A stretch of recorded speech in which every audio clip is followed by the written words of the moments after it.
back to the weekly recap. I'm Matt Wacker.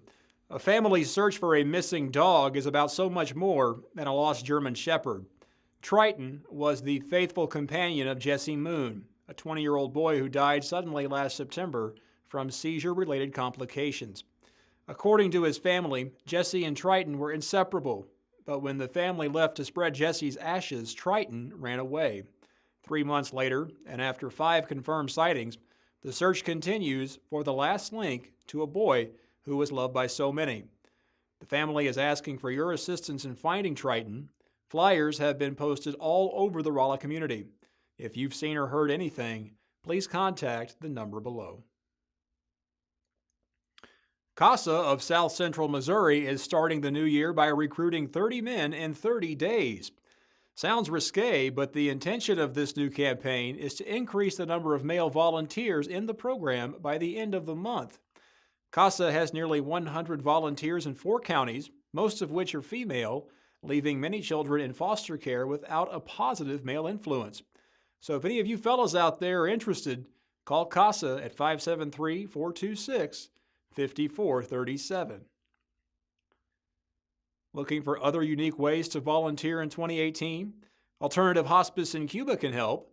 Leanne met with Abby Blanc and Amanda Dildine to find out more about the program and how you can help. Amanda, many of us are familiar with the hospice program, but what exactly is alternative hospice? Alternative hospice was built and pioneered in St. Louis by Mary Miguel. She is our founder, who started as an RN and saw the need for a more holistic approach to hospice to treat the whole person and spirit, not just the medical needs to end life. Abby, what might that mean in terms of services?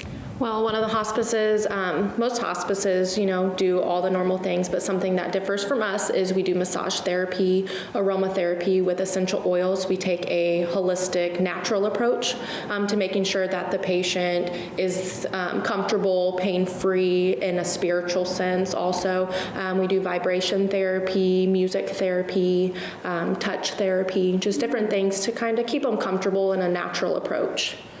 I heard that there are volunteer opportunities with the Alternative Hospice program. Can you tell me a little bit about those?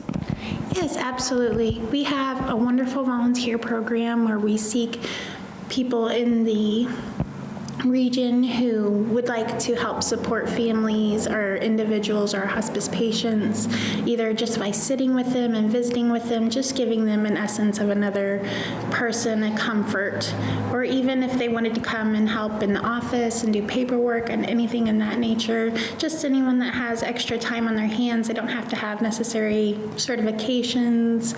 We do have to have a background check and things like that. It makes you feel good that you're doing something for somebody else. I know being with the hospice team and everything, it makes you take a different approach in life and just make you think, what can you do better? And one of those things would be volunteering and just giving back to the community. The Laclede County Sheriff's Office released their annual report recently.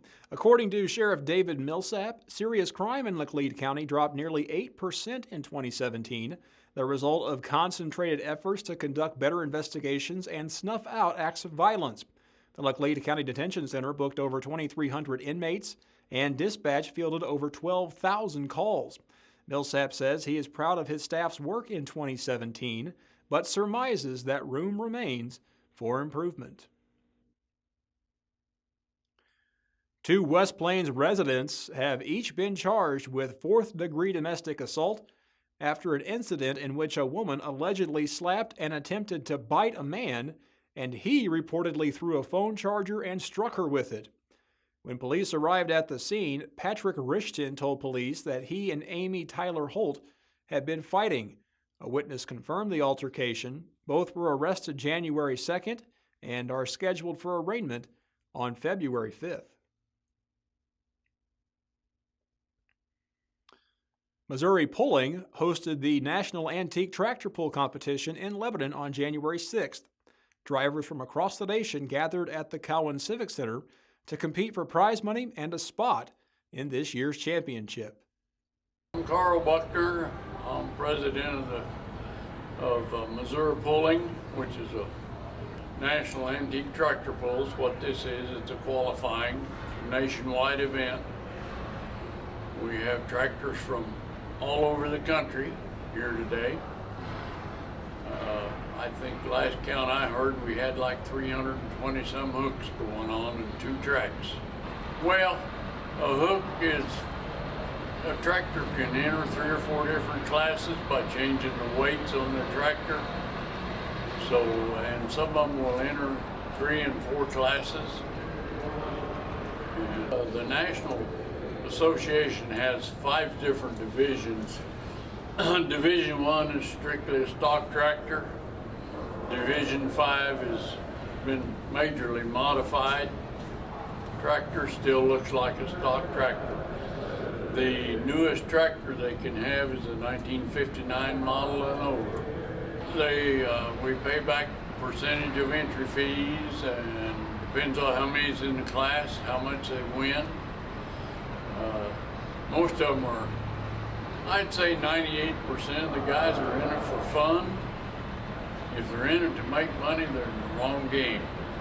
We do the state fair and some other pulls around. On 3 of these national events a year, we get together. I've got a good crew that do the work, and we just have a lot of fun with all the pullers. A former West Plains Lady Zizzer is headed to the Missouri Sports Hall of Fame. Class of 2000 graduate Carenza Barr Casas will join 14 other individuals in Springfield on January 28th for induction. She was chosen Miss Show Me Basketball in 1999, a year after helping the program win its first state championship. She held 12 school records when she graduated and still claims 7 today. Owensville's Steve Tap Meyer is also headed to the Hall. Tap Meyer is one of the winningest coaches in Division II history, compiling a .659 winning percentage from 1988 to 2013. In 21 seasons with Northwest Missouri State, he won 408 games and reached 10 NCAA tournaments. After 17 years, the activities director at John F. Hodge High School in St. James is stepping down.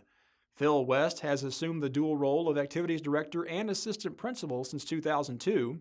He will remain the school's assistant principal. When asked why he chose now to make this change, West said he had 3 years until retirement and thought he could use that time to help his replacement get acclimated. The school board will look to fill the job as soon as possible. WWE invaded the West Plains Civic Center on January 7th. The nearly sold-out show featured several entertaining matches, including a 6-man tag match as the main event. At one point, the behemoth that is Braun Strowman planted the Big Red Machine Kane through a table, and even though no commentary was provided for that moment, it wasn't hard for my imagination to take over.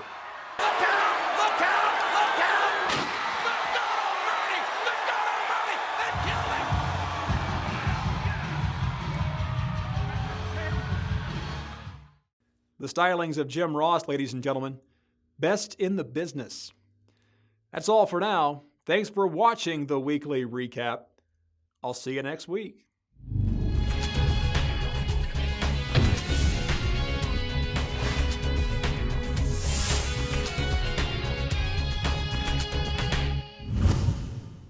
The weekly recap is brought to you by Rice Chopper, cooking from scratch, the UPS store of Rolla, Bayard Dodge in West Plains, and the Ozarks Medical Center.